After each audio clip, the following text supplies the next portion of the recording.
looking forward to have a joint collaborative effort with the Egyptian counterpart, and let's see where we can take our discussion today. I would like to invite first Ms. Aisha Humaira, who is a Joint Secretary, Ministry of Commerce, Islamic Republic of Pakistan, to kindly share her views on our subject.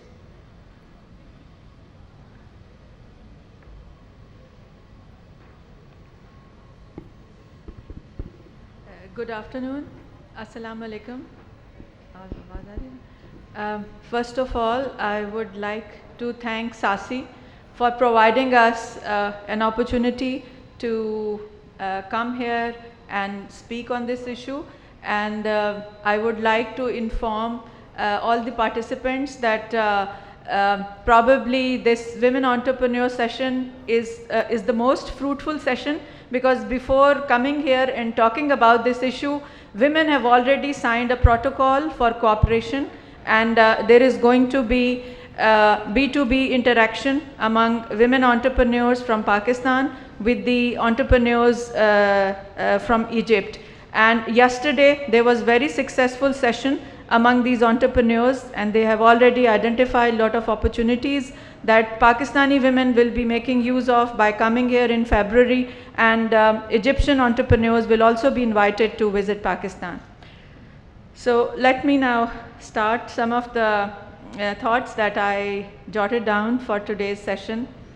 Constitution of Pakistan says there will be no discrimination on the basis of gender, race and religion.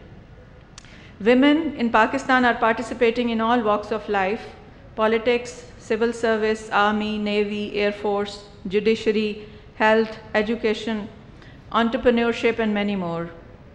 They are represented at the highest political forums, and twice we had a female Prime Minister in Pakistan. There is also a large participation of women who have come from Pakistan to participate in this summit. But we must admit that level of participation in the economy includes not just formal but informal sector as well. So often their participation remains unappreciated.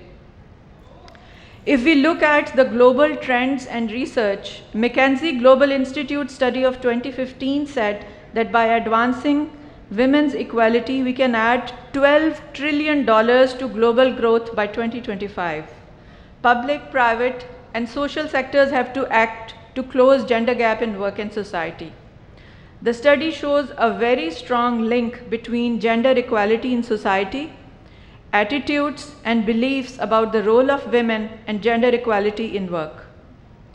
Therefore, norm creation through organizational change is extremely important for ensuring women participation.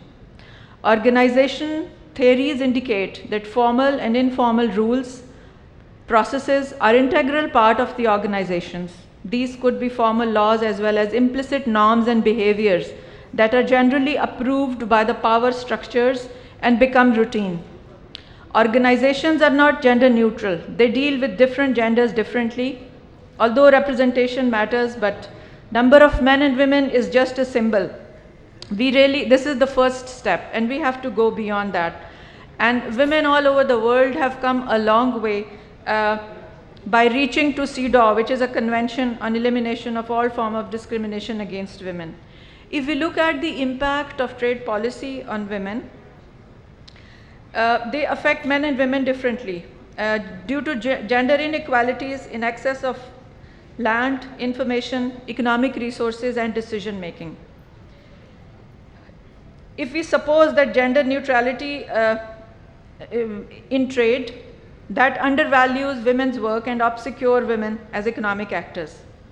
Yet women play a very active role in trade as producers, employees and consumers. The conventional assumption that trade policy and trade liberalization are gender neutral in their formulation and impact must be rejected in favor of much more in-depth examination of their gendered impact, and to understand how the formulation of gender policies and their implementation can result in a more equal distribution of benefits for men and women. Trade policy affects women at 3 levels: micro, meso and macro. Most relevant for this forum is the macro level of international trade. And to look at its impact, we need to see whether liberalization has led to expansion or contraction of the sectors where women are working. Due to the significance of the impact and opportunity that trade brings, many countries have even introduced now chapters on gender and trade in their free trade agreements, and they are making special efforts for mainstreaming gender in their trade policies. Pakistan female participation is still below 30%, and it's still far less from the world average of 50%, but we have a long way to go. And policymakers are aware of this shortfall, and policies are being made to address this gap.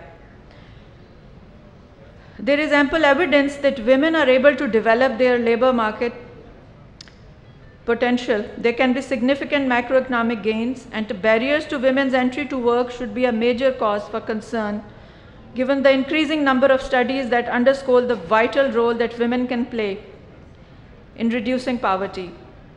Better opportunities for women to earn and control income contribute to broader income development in developing countries.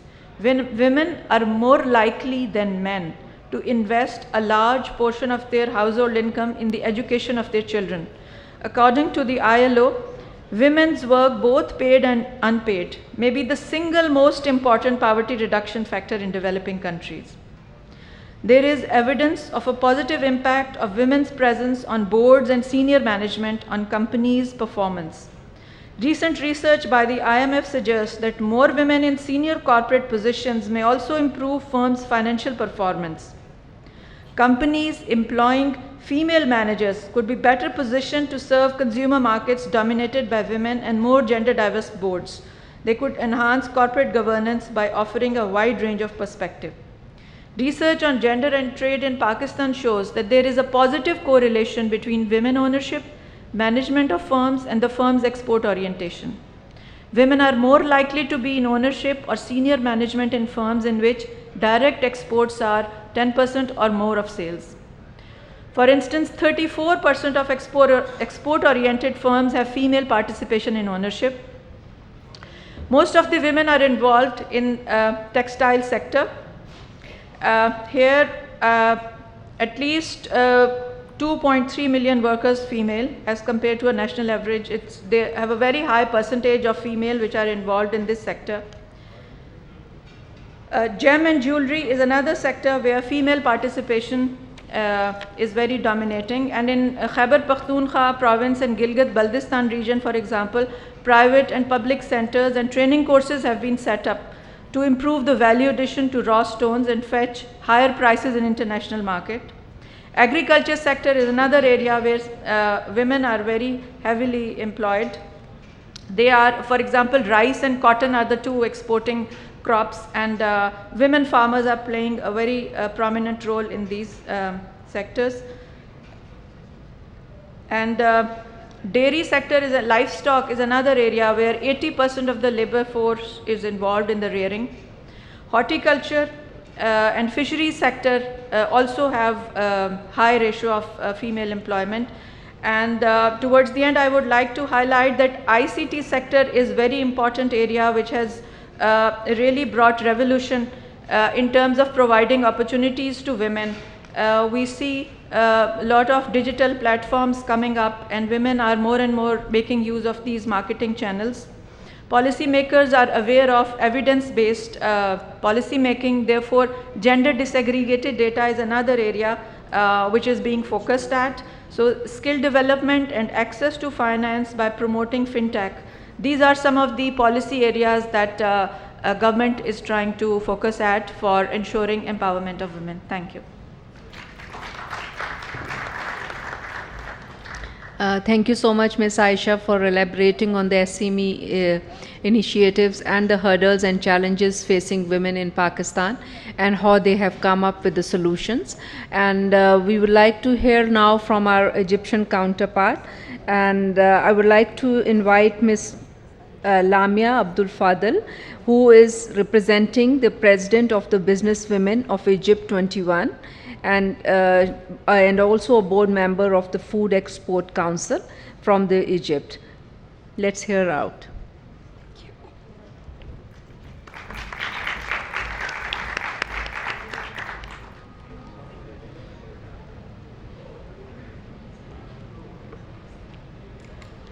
Good evening, ladies and gentlemen. My name is Lamia Abul Fadl. I'm speaking today on behalf of BW21, which is the Businesswomen Association of Egypt.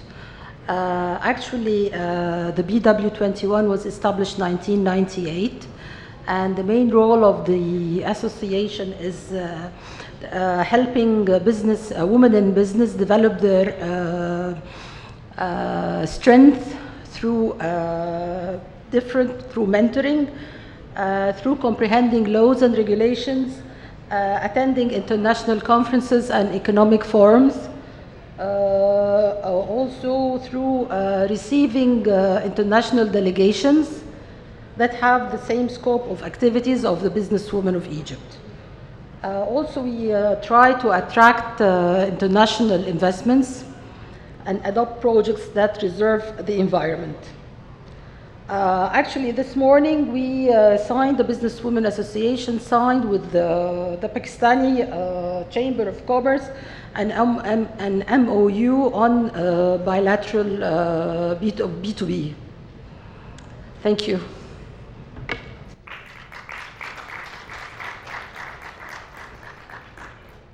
Well, women do make a difference to this planet and to all realms of life. And this has been proven, as has been pointed out by our Pakistan's representative from Ministry of Commerce and also from a lady from Egyptian Business Council, that MOU has already been signed. So it's about 24 hours since the TDAS has taken off, and we see the fruits coming in. So let's hope to take it forward. And I would like to invite now Ms. Sumaira Nazar Siddiqui, who is the former Secretary, Board of Investment, Government of Islamic Republic of Pakistan. Bismillahirrahmanirrahim. You can't hear me? Bismillahirrahmanirrahim. Distinguished participants, Assalamu alaikum, and a very good afternoon to you all. I will begin with thanking Dr. Maria for arranging this mega event, which is not only important for Pakistan but for the region. And I'm also thankful to her for letting me share my thoughts on a very important subject, women, trade and enterprise, the key to development. As former Secretary Board of Investment, this topic is very close to my heart because I have been responsible for facilitating trade and investment. When we talk about women participation in trade and entrepreneurship, it's linked with women economic empowerment. And with women economic empowerment comes the women economic rights. The women economic rights include their ownership and control over land, property, productive assets and resources, a right given to them by Allah Almighty. And you would realize that if women are empowered economically, they would generate tremendous results. And I would share some with you. If women and men have equal access to technology, financial services, education, markets, the consequential 20 to 30% increase would be there in agriculture production on women farms, and which could lead to 150 million of less hungry people in the world. If female employment were to match male employment, GDP could increase everywhere. For example, it would increase by 27% in Middle East and Africa and by 19% in South Asia. If women and men stood on identical footing in terms of participation in the economy through paid work and entrepreneurship, the world could see as much as $28 trillion on global growth by 2025. That is the GDP of US and China put together. There is growing consensus, global consensus of women economic empowerment as a force multiplier for good governance, economic growth, poverty eradication, ending hunger, and achieving food security and nutrition, achieving the Sustainable Development Goals overall. Across the globe, women entrepreneurship development has acquired tremendous momentum and attention in recent years, because the key reason is that women entrepreneurs bring a change, they act as an agent of change, not only in their household and families, but also in the society. Because when they set an example and inspire others to be on their own and become entrepreneurs and have a better household and better living. Now I would speak in the context of Pakistani women.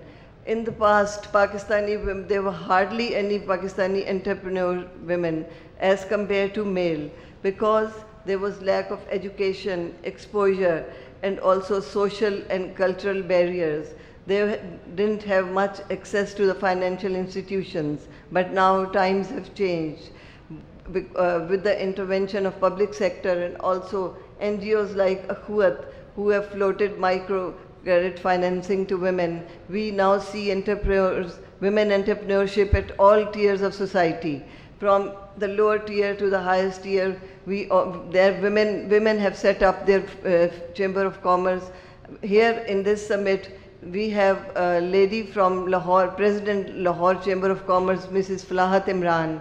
We have a participant who is the president of Peshawar Chamber of Commerce, Mrs. Azra Jamshed. And then we have Rabia sitting here. She is the president of Farmers Association. So you see the enterprising entrepreneurship right here in this room. And then we have Dr. Maria Sultan, who has made this event happen and brought all of us together here, which is a very gigantic task. I would also like to name few women from the history. Mohtarma Fatma Jinnah, a dentist by profession, who stood side by side with her brother Qaid-e-Azam, founder of Pakistan, and accelerated the pace of Pakistan movement. Benazir Bhutto, twice the Prime Minister of Pakistan. She was the first woman to lead a democratic government in a Muslim majority nation. Sharmeen Obaid Chinoy, age 37, has made history by winning Oscar twice for Pakistan. She is a journalist, a filmmaker, and an activist. Lareb Atta is the youngest Pakistan visual effect artist who made her way to Hollywood in 2006 when she was just 19 years old. And today, the movies she has done include X-Men, Godzilla, and the recently released movie of Mission Impossible. Malala Yousafzai, another Pakistani young girl, activist for female education and the youngest Nobel Prize winner. She is an activist for the cause of human rights and also for the cause of education of women and children in her native Sawat Valley, which is a very remote area. Seema Kamil, the first women president, heading a bank.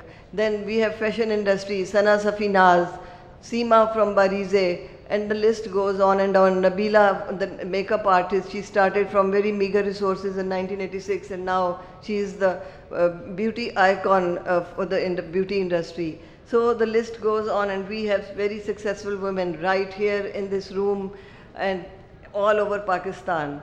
But we still have to make more improvement, and government is cognizant of the fact that women are still have some challenges to face, and government is making sincere efforts to provide an enabling environment for providing equal opportunities for economic growth, prosperity, and development of women. Government has taken several initiatives from bringing women employment in public sector, effective legislation for women rights, assuring participation of women in the schemes for financial assistance and technical and vocational training, education and health insurance. So better days coming for women. Thank you very much. Long live Pakistan, long live Egypt. Thank you so much, Ms. Sumaira. You have rightly pointed out and shortlisted the icons of Pakistan's development and enterprise and trade.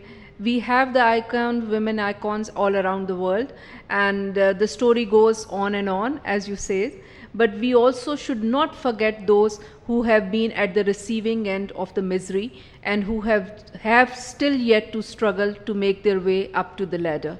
And let's move forward to another iconic woman we have today with us, Ms. Rabia Sultan.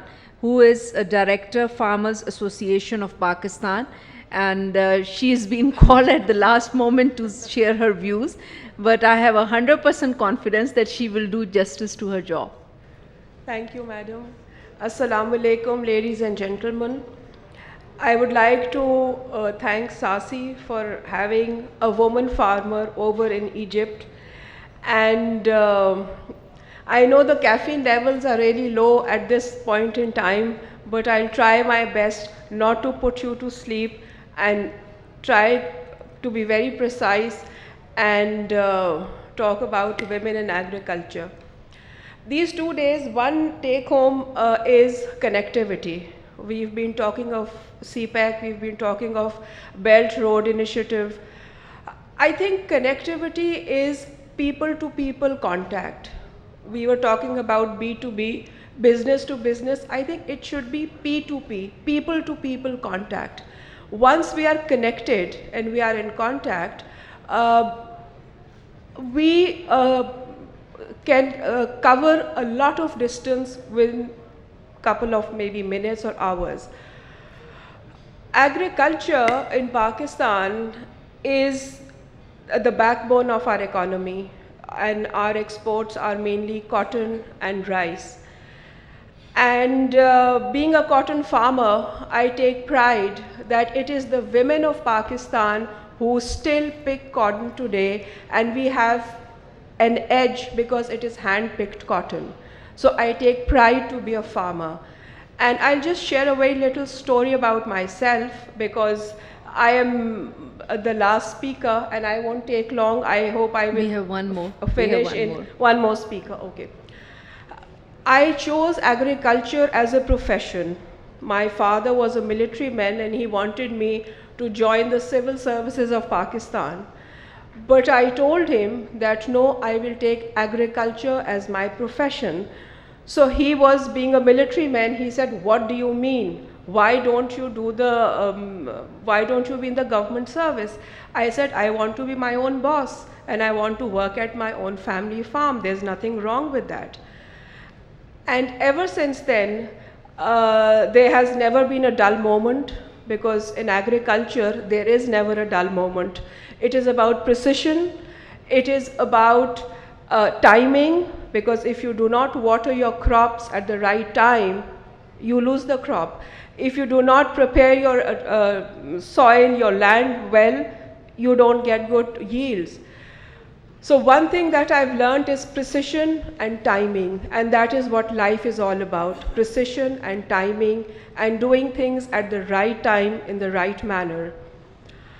So women, there are women in agriculture, but unfortunately Pakistan is a developing country. Although 79% of the agriculture employs the female labor force, but you see very few women at the management level, at the top level. Now is the time to encourage women, to provide them the enabling environment, to build their capacities. And I think Pakistani farmers, women farmers, and Egyptian women farmers, this is the time that we can connect, because our climate is similar, our environment is similar. We are from the Indus Valley and this is the Nile Valley. So we have a lot in common, especially when we talk of the high value agriculture.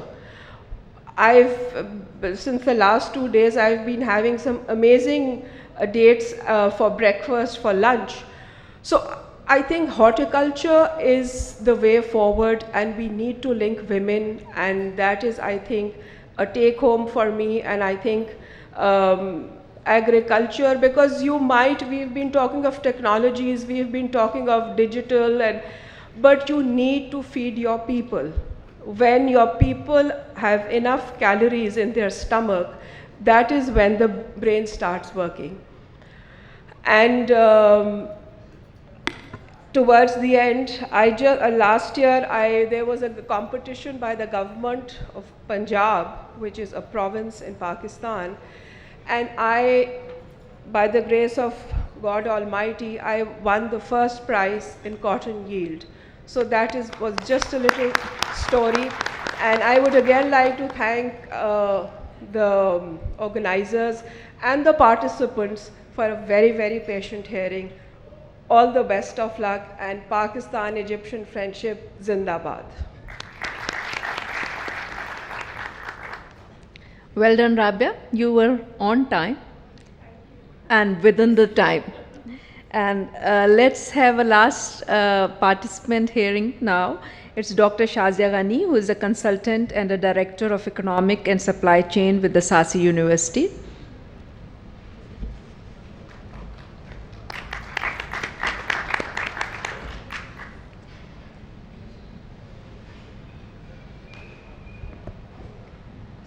Bismillahirrahmanirrahim. Ladies and gentlemen, Assalamu alaikum and very warm good evening. I hope most of the audiences is not sleeping. This presentation, this particularly does not fit into the broader theme of this particular session, but I was advised by my mentor, Dr. Maria Sultan, to stick to it, so I trust her judgment and I'll continue with the same presentation. It's about actually the global value chain and Pakistan's integration with this global value chain, but I'll try to make a connection within, it's the trade that brings prosperity. Without prosperity, there is no economic power, and without economic power, there is no women empowerment. So it's all basically lies in having access to finance, access to trade, and within trade integration with the global value chains, let me share with you that the women are the most marginalized business entrepreneur. They are the least connected to even the regional global supply chains of the productions. So, I myself was a moderator in previous session, so my presentation consists of only 3 slides. In the first slides, I will share some basic facts and figure about global value chains. Currently, 80% of globe's trade is settled through these value chains. Fragmented production across the national borders. If you try to manufacture a cell phone or a car, the 10 or the 15 pieces or the different inputs, they are being produced in the different parts of the nation. Then production restructured around the global value chains. It's the vertical specialization. Production processes are connected in the global value chain through intermediary inputs, through primary products, and through semi-finished products. As I would again use the example of a smartphone, it's being manufactured in China, but some of its parts are from Thailand, some are from Malaysia, and some are from the other countries. So basically, the finished product comes from China, but the whole process of manufacturing of a particular cell phone, that is fragmented into various sectors and through the vertical specialization. Pakistan's trade deficit in terms of global value chain, this is very important connection. Pakistan's current trade deficit is around $38 billion. A special surge or the steep trend observed during last 2 to 3 years. We imported heavy machinery for the construction of China-Pakistan economic corridor, and unfortunately during the same time our exports were declining. They could not match up those steep increase in the exports. Our exports are mainly primary and some intermediate consumer products, heavily reliant on vertically integrated export sectors. For example, 60 to 70% of foreign exchange comes from the textile sector, and even within the textile sector, we are not manufacturing the high-end textile segment, rather we are catering to the lower ends. Then negligible share in regional and global trade. Well, Pakistan's share in South Asia is even less than 0.004%. South Asia's collective share in global trade, excluding India, is also very minor. So this is really a very important point when we talk about all the connectivity, infrastructure, shipping, roads, air connectivity. It's really important for the manufacturer, for the businessman from countries like Pakistan and Egypt to get connected through these value chains. Let me share an example. Bangladesh's exports are highest in the region excluding India, and Bangladesh's most of textile are coming from the exports are coming from textile sector, and you would be amazed to know that Bangladesh cannot produce the cotton. It import cotton, and turn the product into a final product and then export it. Bangladesh's most export houses are connected with Vietnamese global value chain and then Mexican global value chains which export in the bulk to under the NAFTA arrangements. So it is just because of connectivity to these global value chains, Bangladesh is able to fetch almost $40 billion foreign exchange each year, while we are facing almost equivalent amount of trade deficit. Some benefits: you get market access. You don't have to, innovate from the scratch. It's just piggybacking on some already established houses, and you share your production with them. Then productivity enhancement, of course, with integration to a particular global value chain, you get your products to be enhanced. Economies of scale, lots of benefit of this. Transfer of sophisticated technology, otherwise you have to learn it, but once you are connected to a big house, you become, you got all the kind of technology, you got all kind of training and other things, and improvement in quality and standard of the product. Last slide, what are the critical success factors to get these benefits? First is competitiveness, your macroeconomic competitiveness, your business environment, your ease of doing business rankings, your competitive index reports, all these tell you about how much competitive you are. Secondly, physical connectivity, it means core physical infrastructure including ports, transportation, energy and logistics center. Soft connectivity include rework the export ecosystem, you need to rework your public policy regime, and you need skilled workforces. Automation of trade facilitation process is again very much important thing. With all the physical connectivity, when the trade volume will be surging and the bulk would be quite big to handle, you cannot do these things manually. You have to put sophisticated arrangements onto your borders which can clear these bulk cargoes. There is leverage in BRI and CPEC, and particularly in this environment when we are seeing several kind of trade wars, tariffs, and then counter tariffs. There is an opportunity for a country like us, for Pakistan and Egypt, during this escalations of tariff wars, we can reroute certain productions of some already established global chains in Egypt and in Pakistan. Thank you so much.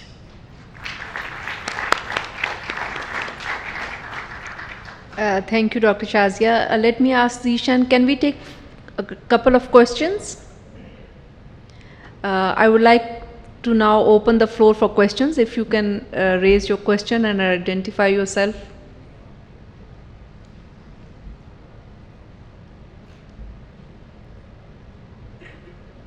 No question? So it seems people are quite comfortable with what the great women. There is one question. Okay, another by a woman. Comment? The power of connectivity, as Madam said about it. Here in Egypt, we have almost the same. We can realize that we are in the same society, facing the same challenges. But now, as much as we are aware more of how to improve the situation of women regarding economically or in a social way. That's the pure empowerment. And when we invest in women in any field, it will bring amazing, lasting impact that influences everyone. And as Madam said about the list of women that they make difference in the world, they're just the names that we know, but as much as we don't know names, they are also doing a huge and big thing, but we just don't know it because we don't know them or we don't know what they are good at. I think if we are taking this into more serious act, we shall have a data that shows who is good at what. If women are in the field of farming, of course they don't have the same interest, as we are full of our individual differences, but we can share the value, why this is a must, why this is a priority, where you can get good in which area you want to stop at or to stand in the field of farming because of the importance of it. And as global warming we are getting, the climate change we are facing, we are just waiting for it to happen. Women will be the most segment to suffer from that, because actually they're the one who will be responsible about amount of children or relatives. I don't say that men are not, but still women who are with children alone, they are the one who are going to face this the most. And we shall prepare their awareness about why this is happening and how we can deal with this crisis instead of just smash it all big segment of society. We can just let the disaster pass, and we can recover quickly after that. I thank you so much because you speak in my mind, and I feel like since this has really resonated with me as a truth. Thank you for the value you're bringing. Thank you so much. You are also speaking our mind, I must say, and you have very well worded the concept of the inclusive approach to the national integration and to the international society that we are all inhabitants of. And I think the purpose of this special session has been to put on agenda, on the table, that we need to have an inclusiveness of the approach towards strategic matters, whether it is the bilateral relations, trilateral relations, or the international relations. And there do exist an immense opportunities for collaboration between the Pakistani women entrepreneurs and the Egyptian counterparts, and we can learn from one another. We can understand, since as have been pointed out, that there are common problems, there are common hazards, and there are common challenges as well. And plus, the point to be added is that there can be a common way out.